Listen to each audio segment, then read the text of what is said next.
Setelah pintu kamar belakang tertutup keras, Arga terpaku di tempat. Napasnya terputus-putus. Dadanya naik turun cepat seperti habis berlari jauh. Kata-kata Raka tadi terus bergema. Yang bikin Raka mati, bukan kamu. Nenek enggak tahu. Ada yang harus kamu tahu. Arga memegangi dadanya, tubuhnya gemetar hebat. Selama bertahun-tahun ia hidup dalam keyakinan bahwa dialah penyebab kematian Raka. Setiap malam ia dihantui rasa bersalah. Setiap tidur ia selalu mendengar suara kecil yang minta maaf. Padahal suara itu hanya ada di kepalanya. Tapi jika bukan dia, kalau benar bukan dia, siapa? Rak? Bisiknya lirih di gelap. Tidak ada jawaban. Dan Arga tahu, kalau Raka tidak menjawab, berarti ada sesuatu yang lebih besar sedang menunggu untuk terungkap. Perlahan, Arga membuka pintu kamar belakang dan keluar dari sana. Rumah terasa lebih dingin dari biasanya, seperti dinding-dindingnya ikut menyembunyikan sesuatu yang berat. Arga berjalan ke ruang tengah. Nenek tidak ada di kursi goyang. Pintu kamar nenek sedikit terbuka. Arga mengetuk pelan. "Nek?" Tidak ada jawaban. Ia mendorong pintu perlahan. Nenek duduk di lantai, membelakangi Arga, sedang membuka sebuah kotak kayu kecil yang tersembunyi di bawah tempat tidur. Tangan nenek bergetar saat mengeluarkan beberapa lembar kertas lusuh dan foto-foto lama. "Nenek." Arga mendekat. "Ada apa, Nek?" Nenek menoleh perlahan. Wajahnya tampak letih, sangat letih. Seakan ia baru saja menghabiskan seluruh energinya untuk bertahan selama ini. "Nenek," Arga berlutut di sampingnya. "Nenek kenapa?" Nenek memegang kertas-kertas itu erat. "Ini seharusnya nenek buang." Arga mengerutkan kening. "Surat?" Nenek mengangguk sambil menahan tangis. "Surat yang nenek tulis tiap malam setelah Raka pergi." Arga mengambil salah satu surat yang tangannya bisa raih. Kertas itu menguning, sudutnya melengkung, dan tulisannya goyah, tulisan orang tua yang menulis dengan air mata. Arga membuka surat pertama, dan saat membacanya, tubuhnya langsung lemas. "Untuk Raka, cucu kecil nenek. Maafkan nenek. Kalau sore itu nenek nggak tidur, kamu nggak akan keluar sendirian. Kalau nenek nggak marahin kamu pagi-paginya, mungkin kamu nggak akan sedih dan pergi main ke sungai." Arga berhenti membaca. Matanya membesar. "Nenek." Suaranya bergetar. "Nenek marahin Raka sebelum dia jatuh." Nenek menutup wajahnya. "Dia pecahin piring." Nenek teriak, nenek bilang dia nakal. Air mata nenek turun deras. Nenek bilang nenek capek jagain anak nakal, padahal dia cuma jatuhin piring. Arga merasa seluruh tubuhnya dingin. Dia nangis, terus keluar rumah. Nenek menangis semakin keras. "Dia panggil kamu, tapi kamu lagi mandi di sungai. Dia lari-lari cari kamu." Arga menutup mulutnya. Ia tidak tahu apakah ia bisa menahan rasa sakit ini lebih lama. Nenek kira dia cuma main di halaman. Suara nenek pecah. Kalau aja nenek cari dia, kalau aja nenek kejar dia, kalau aja. "Nek," Arga memeluk nenek, menahan tangan nenek yang gemetar hebat. Bukan salah nenek. Nenek menggeleng kuat-kuat. Nenek yang bilang hal buruk ke dia. Dia pergi dengan hati sedih. Nenek yang bikin dia lari. Arga menggigit bibir sampai terasa asin. Bukan hanya itu, ada surat kedua. Arga membacanya dengan tangan bergetar. "Untuk Raka. Nenek minta maaf. Kamu jatuh di sungai karena kamu lari cari Arga. Kamu jatuh karena kamu nangis. Kamu jatuh karena nenek bilang kamu bukan cucu yang baik." Arga terdiam. Setiap kata menyayat lebih dalam. "Nenek." Arga memeluk nenek lebih erat. Nenek tidak tahu. Nenek harusnya tahu. Nenek menjerit kecil. Dia cuma anak kecil. Dia cuma mau dipeluk nenek. Tapi nenek marah. Nenek bilang hal yang bikin dia sedih. Arga menutup mata, menahan air mata yang jatuh sendirinya. Dia lari karena nenek. Nenek menutup wajahnya. Tapi dia jatuh karena kamu. Arga tertegun. Nenek menatapnya dengan mata penuh duka. "Kalian berdua sama-sama terluka. Arga dan Raka terlalu kecil untuk mengerti kalian. Air mata Arga pecah lagi. Ia menangis bersama nenek. Untuk Raka, untuk kesalahan mereka, untuk waktu yang tidak bisa kembali. Lalu, lampu kamar bergetar. Jendela berkedip. Dan udara tiba-tiba berubah menjadi sangat dingin. Arga menoleh ke pintu. Di sana, di ambang pintu, Raka berdiri. Untuk pertama kalinya, wujudnya terlihat jelas. Penuh cahaya samar. Matanya basah seperti habis menangis. Dan suaranya lembut ketika ia berkata, "Nenek, jangan sedih." Nenek terisak lebih keras. Sosok kecil itu menatap Arga. Dan berkata, "Kalian berdua, bukan salah." Arga jatuh berlutut. Air matanya pecah seperti sungai. Raka mendekat, tangannya terangkat sedikit. Ragu-ragu, ingin menyentuh, ingin menenangkan, dan Arga akhirnya sadar. Raka tidak pulang untuk menghantu. Ia pulang untuk menyembuhkan. Kalau bagian ini membuatmu ikut menangis dan merinding sekaligus, tekan like, komentar, dan subscribe untuk lanjutannya. Episode 3 masih menyimpan tragedi terbesar dan momen paling menyayat. Raka berdiri di ambang pintu kamar. Tubuh mungilnya diselimuti cahaya pucat yang terlihat seperti kabut tipis. Bukan terang, bukan gelap. Seperti sesuatu di tengah-tengah, sesuatu yang tidak sepenuhnya hidup, tapi juga tidak sepenuhnya mati. Nenek membeku. Arga ikut terdiam, tak sanggup menarik napas. Raka menatap mereka berdua. Matanya sayu, seperti anak kecil yang sudah terlalu lama menunggu sesuatu yang tidak pernah datang. "Nenek, jangan sedih." Suara Raka pelan, gemetar, seperti baru belajar bicara lagi. Nenek langsung menangis keras. Raka, cucu nenek." Ia merangkak ke arah sosok kecil itu, mengangkat tangan seperti ingin memeluk. Tapi Raka mundur sedikit. Bukan takut, tetapi ragu. Seolah tubuh kecil itu sudah terbiasa tidak disentuh lagi. Nenek berhenti, menutup mulut dengan tangannya. Wajahnya remuk oleh rasa bersalah. "Arga," suara nenek parau. "Kamu lihat dia juga, kan?" Arga mengangguk, matanya berkaca-kaca. "Iya, Nek, Mas, lihat Raka." Raka mengalihkan pandangannya ke Arga. Tubuhnya bergetar kecil, seperti ia sendiri sedang menahan tangis yang tidak bisa ia keluarkan. Arga merangkak maju beberapa langkah. "Rak," suaranya patah. "Apa yang kamu maksud? Bukan Mas yang bikin kamu mati." Sosok kecil itu menunduk. Bahunya turun perlahan, seolah mengingat sesuatu yang menyakitkan. Arga menunggu. Menunggu kebenaran yang sudah menghantuinya selama bertahun-tahun. Akhirnya, Raka mengangkat wajah lagi. Mata kecil itu tidak menuduh, tidak marah, justru sedih. "Mas," dorong Raka, tapi pelan. Arga membeku. Air matanya jatuh tanpa ia sadari. Raka melanjutkan, suaranya parau. "Raka, nggak jatuh waktu itu." Arga terhenyak. "Apa?" Nenek mendekat, tubuhnya bergetar hebat. Raka menatap mereka bergantian, lalu berkata dengan susah payah, seolah ia harus memaksa kata-kata keluar dari ingatan gelap yang ia simpan sendirian. "Raka, jatuhnya bukan di sungai." Arga merasakan jantungnya seperti berhenti berdetak.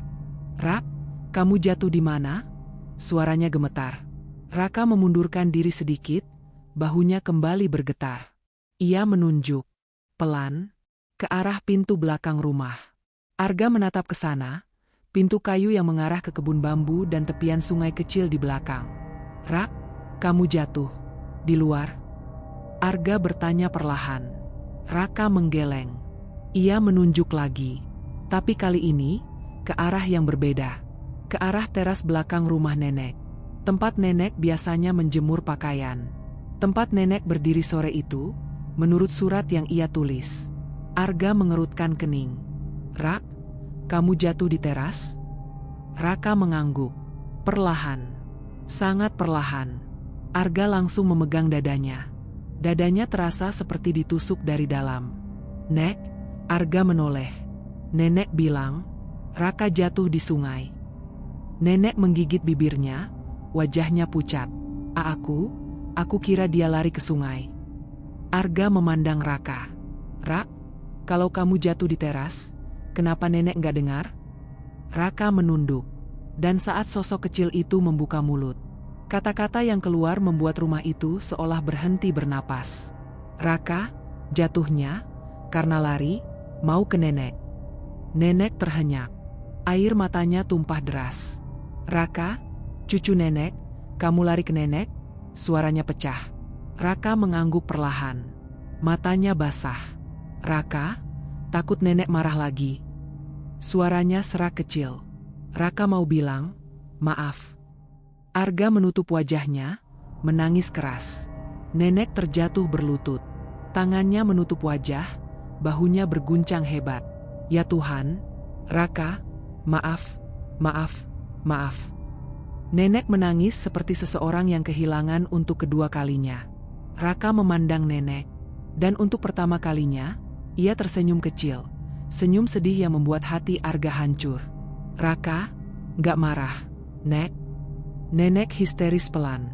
Tangisnya memantul di dinding rumah tua itu. Arga kembali memandang adiknya. Rak. Ia tersengal. Kalau kamu jatuh di teras, gimana kamu bisa sampai ke sungai? Raka menunduk lama sekali. Sangat lama. Sampai akhirnya ia mengangkat wajah dan menatap Arga dengan mata yang penuh luka lama. Raka, digendong. Arga menegang. Nenek terdiam. Udara berubah. Arga merasakan gelombang dingin yang tidak berasal dari angin. Rumah mendadak terasa, mencekam. Digendong siapa? Rak? Suara Arga hampir tidak keluar. Raka perlahan menoleh ke pintu dapur. Ke arah tempat nenek biasa masuk setelah menjemur pakaian. Suaranya pecah ketika ia menjawab. Digendong, orang dewasa. Jantung Arga seakan berhenti. Nenek menutup mulut, tubuhnya gemetar hebat. Arga mendekat pada Raka. Rak, siapa yang gendong kamu? Raka menatap Arga lama sekali. Kemudian, ia angkat tangan kecilnya dan menunjuk. Pelan. Sangat pelan. Ke arah nenek. Udara di ruang tengah seperti berhenti bergerak. Semua suara lenyap. Bahkan detak jam dinding terasa hilang. Yang ada hanyalah satu kalimat yang baru saja keluar dari mulut Raka. Digendong, orang dewasa. Dan tangan kecil itu, yang kini menunjuk ke arah nenek. Arga mematung. Tubuhnya terasa mati rasa.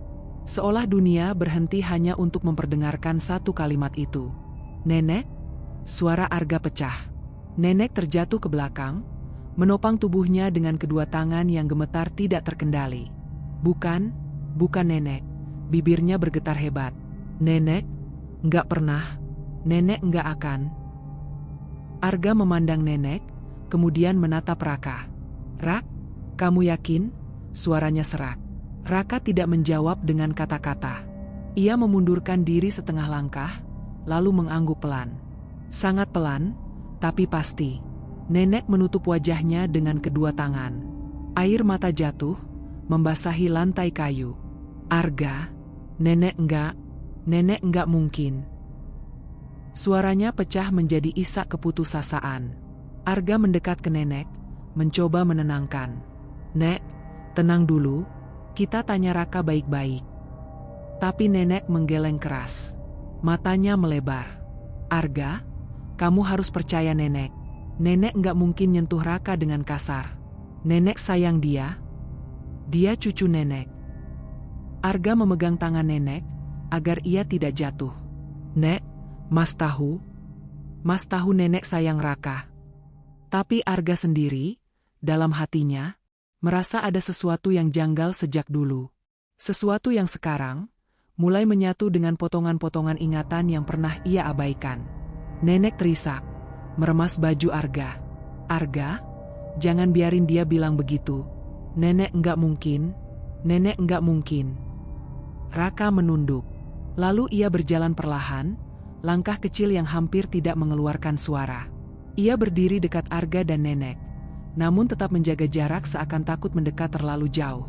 Kemudian ia berbicara, suara kecilnya getar dan sedih.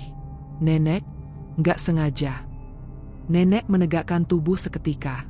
Wajahnya pucat pasi, seperti semua darahnya hilang. "Raka."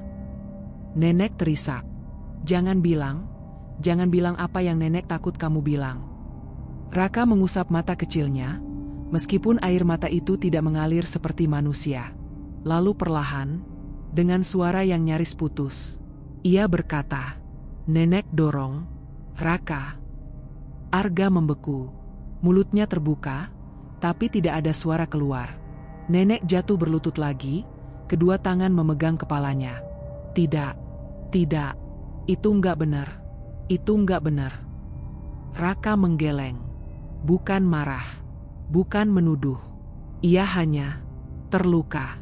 Nenek marah, Raka jatuhin piring. Nenek menangis keras. Tangan kurusnya menutup wajah. "Raka, nak, nenek cuma sentuh bahumu. Nenek enggak dorong kamu." Suaranya putus-putus.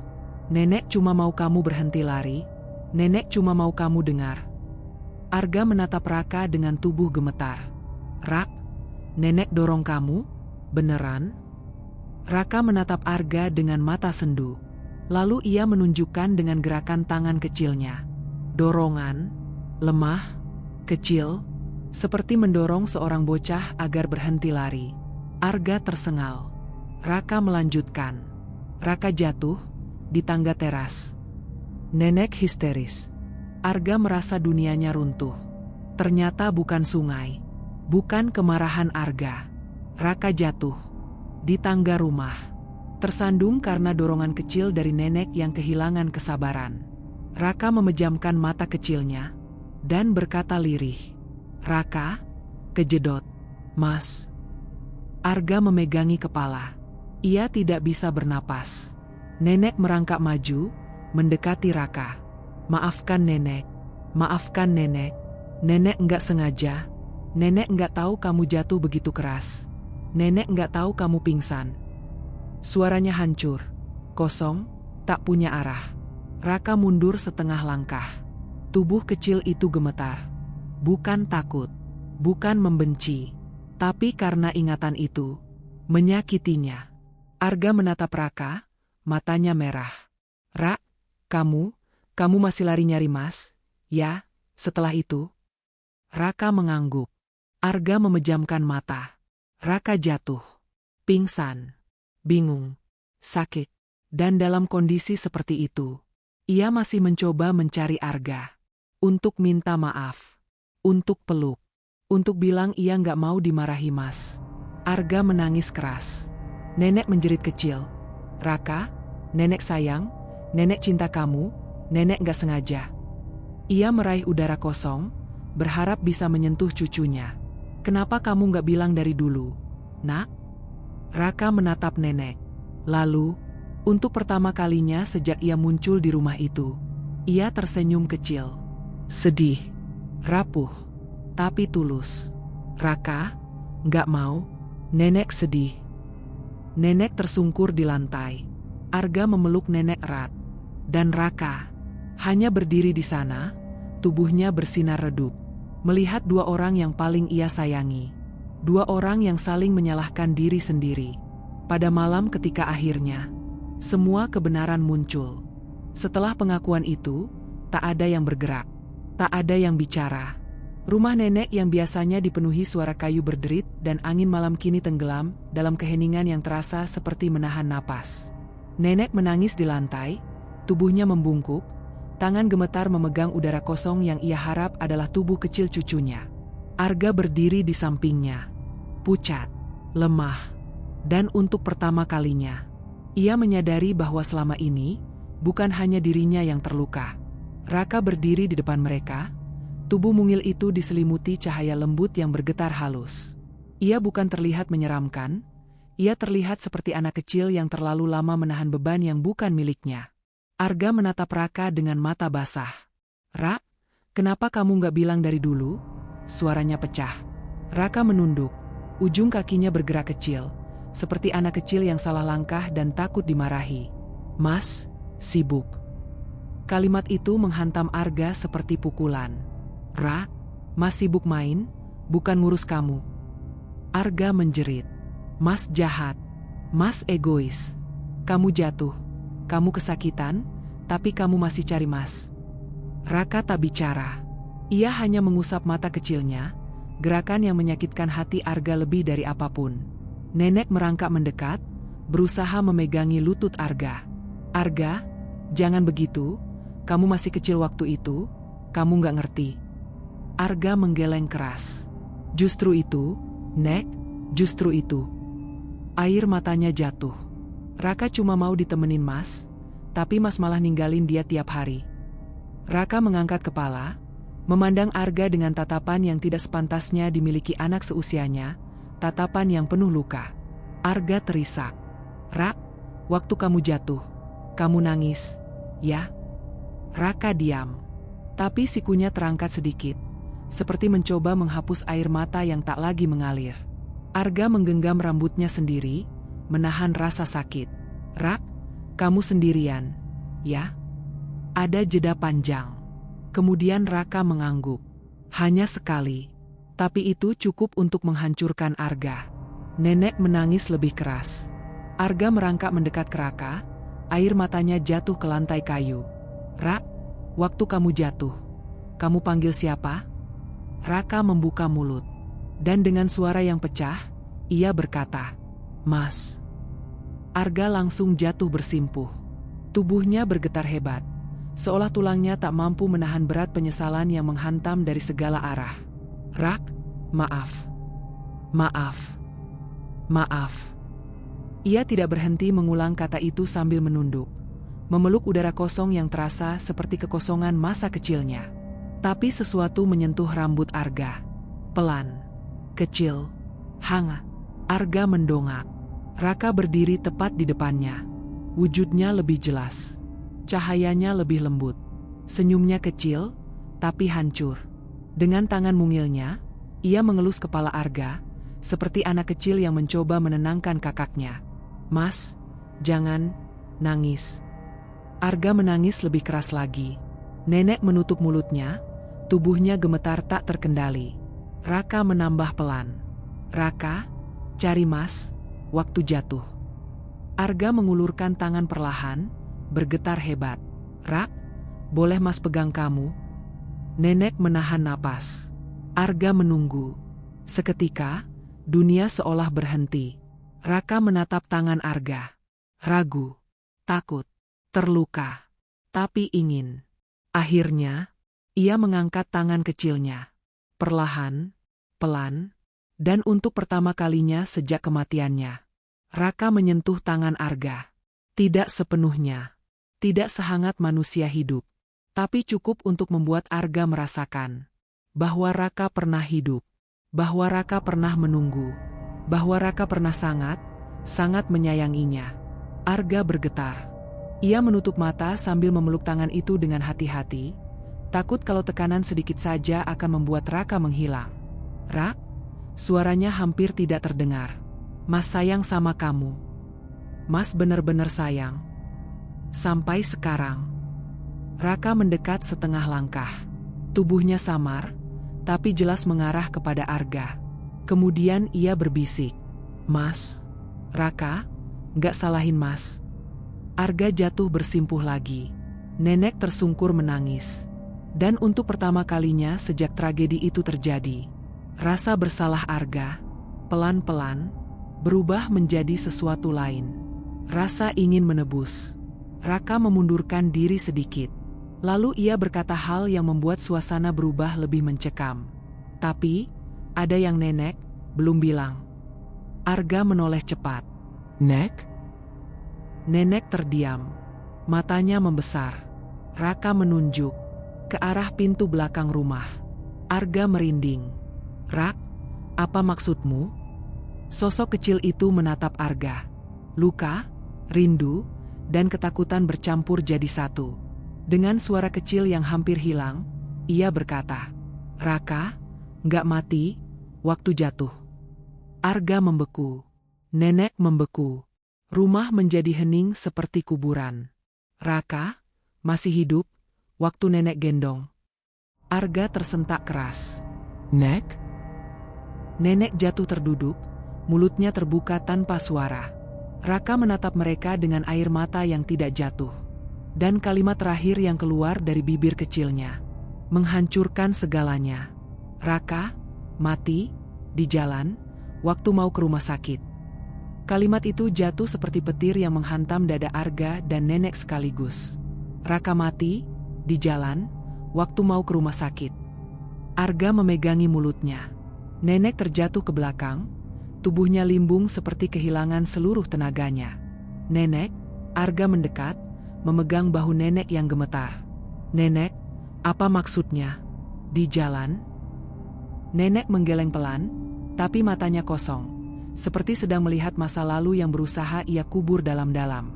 Nenek menutup wajahnya. Suara yang keluar dari mulutnya bukan tangisan biasa, tapi erangan seorang ibu yang kehilangan sesuatu yang tidak bisa digantikan. Aku kira dia cuma pingsan. Suaranya pecah. Aku peluk dia, aku gendong dia, aku lari ke jalan. Arga menatap nenek, jantungnya berdegup cambuk. Rak, Arga menoleh ke arah sosok kecil itu. Waktu kamu digendong nenek, kamu sadar? Sosok kecil itu mengangguk. Perlahan. Sangat perlahan.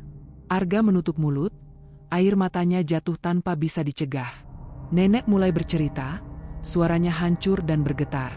Aku lihat dia jatuh. Kepalanya kena pinggiran tangga, darahnya keluar, aku panik, aku gendong dia, aku lari ke jalan besar. Raka menatap nenek dengan tatapan sedih. Bukan marah. Tidak pernah marah. Tapi sedih. Karena nenek harus mengingat ini. Arga mencengkram rambutnya sendiri. Nenek, lalu apa yang terjadi? Nenek mengambil napas terputus-putus. Aku teriak-teriak minta tolong, tapi waktu itu, jalan sepi.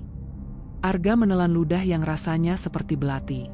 Sampai akhirnya, nenek melanjutkan, suaranya hampir hilang. Ada motor lewat, aku hentikan, aku naik di bonceng, aku peluk Raka rat-rat. Nenek memeluk udara kosong, seolah tubuh kecil itu masih ada dalam lengannya. Aku bilang, tahan ya, nak, tahan ya, kita ke bidan. Arga menunduk. Air matanya jatuh menimpa tangan yang mengepal. Nek, suaranya parau.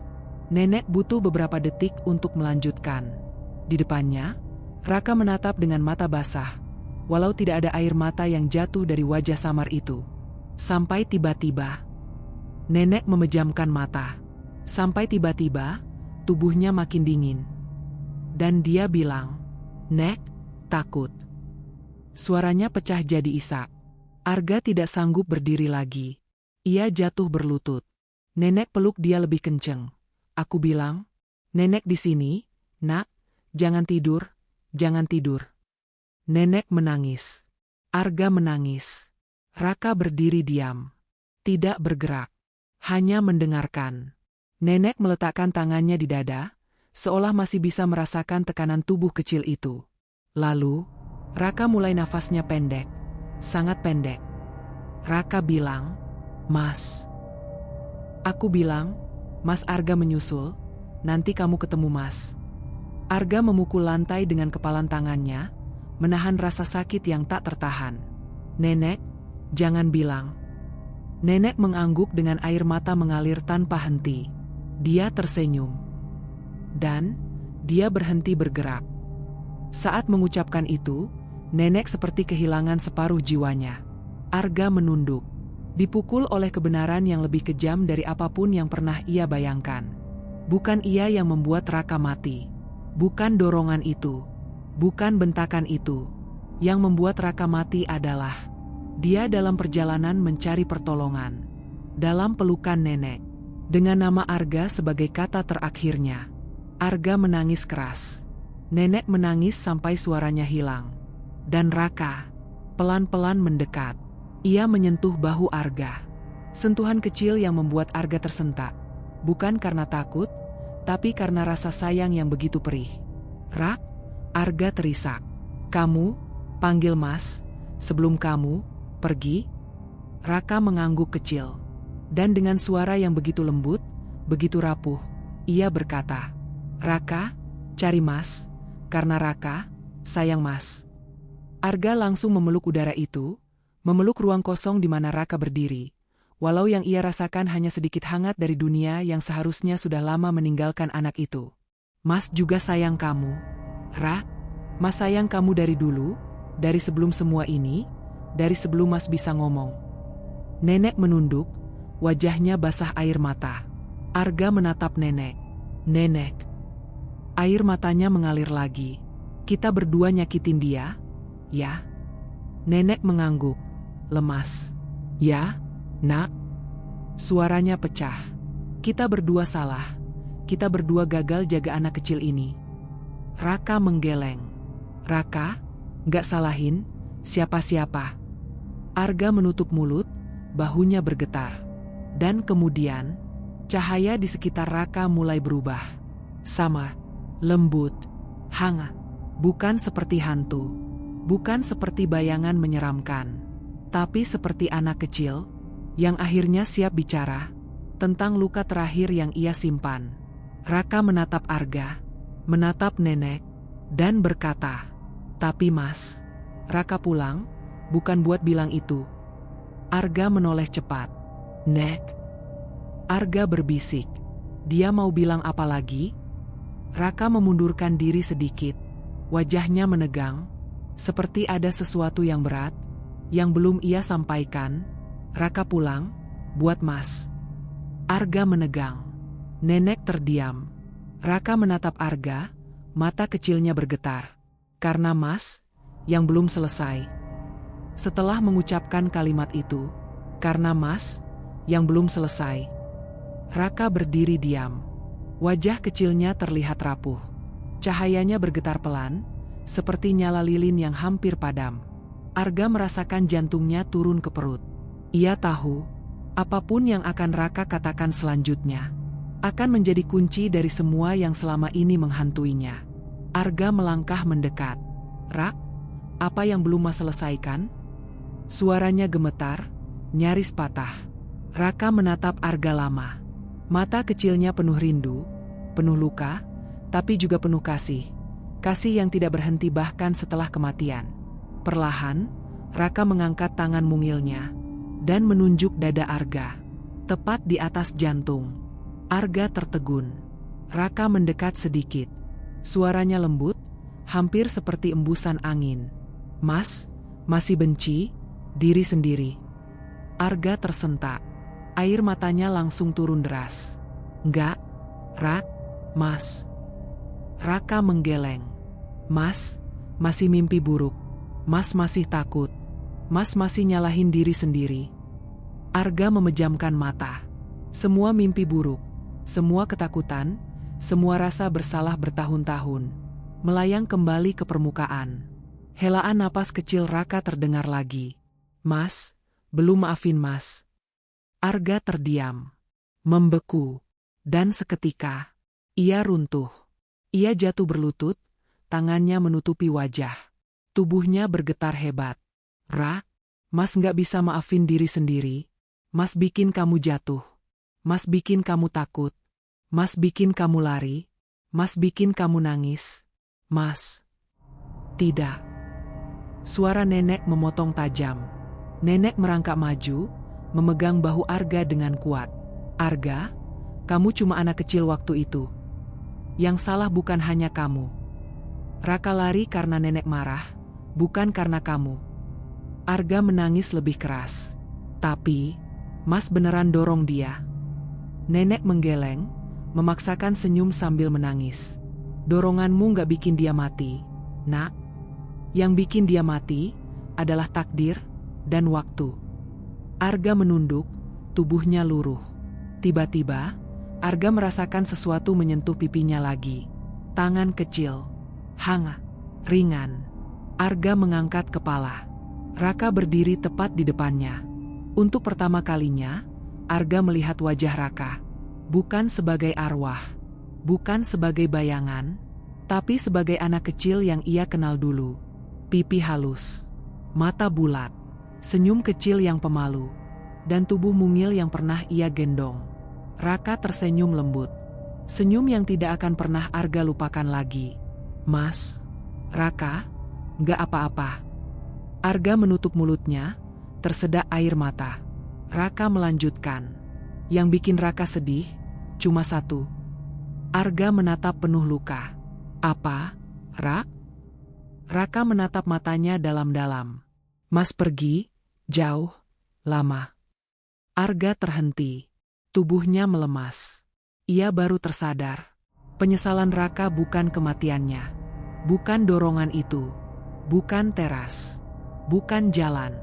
Yang membuat Raka bertahan sebagai arwah selama ini adalah karena Arga pergi, meninggalkan rumah, meninggalkan masa kecil mereka, meninggalkan kenangan yang belum selesai. Raka mendekat. Ia menyentuh dada Arga, tempat Arga menyimpan luka itu bertahun-tahun. Raka, sendirian. Arga menangis pecah. Enggak, Ra, Mas di sini sekarang. Mas pulang. Raka tersenyum kecil lagi. Senyum yang membuat segala rasa sakit berubah menjadi haru. Iya, Raka tahu. Makanya Raka juga pulang. Cahaya di sekitar Raka mulai berubah. Lebih terang, lebih hangat. Seperti sinar matahari pagi yang masuk lewat jendela. Nenek menutup mulut, tangis bahagianya meledak. Raka, cucu nenek, terima kasih sudah pulang. Raka menatap nenek. Raka, sayang nenek. Nenek menangis, jatuh berlutut dan bersimpuh ke arah sosok kecil itu. Arga memandang Raka dengan cinta dan duka yang tidak lagi menyiksa. Rak, kamu mau pergi? Suaranya pecah, takut pada jawaban yang akan datang. Raka memandang Arga, lalu mengangguk pelan. Raka udah gak takut, kalau Mas udah maafin Mas. Arga menutup matanya. Air matanya mengalir deras. Tapi kali ini, tidak sekeras sebelumnya. Karena ada kedamaian. Arga membuka mulut, suaranya bergetar. Mas maafin Mas. Mas maafin kamu. Mas sayang kamu. Dan Mas gak akan pernah lupa kamu. Cahaya Raka semakin terang. Tubuhnya mulai samar. Semakin samar. Nenek menjerit kecil. Raka, jangan pergi cepat. Tapi Raka tersenyum lembut. Raka, gak pergi jauh.